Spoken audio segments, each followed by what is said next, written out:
అయ్యా మద్యపాన ప్రియులారా, ఈ ఆంధ్రప్రదేశ్ రాష్ట్రంలో ఉంటుంది మద్యపాన ప్రియులారా, ఎందుకైనా మంచిది బతికుంటే బలుసాగు తినచ్చు. భార్యా పిల్లలు ఉన్నారు మనకి. మద్యం తాగడం మంచిది కాదు, తాగబాకండి. కానీ మీరు తాగలేని పరిస్థితిలో, అంటే ఆపలేని పరిస్థితిలో ఉన్నారు, తాగకుండా ఉండలేని పరిస్థితిలో ఉన్నారు.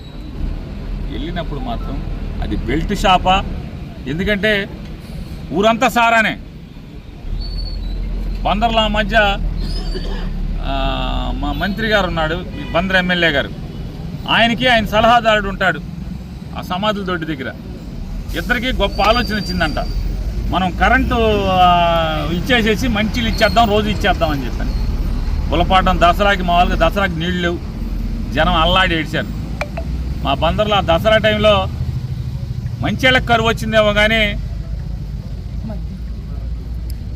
మద్యానికి అంటే మందుకు మాత్రం కరువు లేదు. శుభ్రంగా ఇంటి పక్కనే మందు, దొడ్లో మందు, వెనక దొడ్డు గుమ్మ వైపు మందు, ఈదు గుమ్మ వైపు మందు, పక్కింటి వైపు మందు, ఎక్కడ ఖాళీ దొరికితే, ఎక్కడ బడ్డీ కూడా దొరికితే అక్కడల్లా మందు.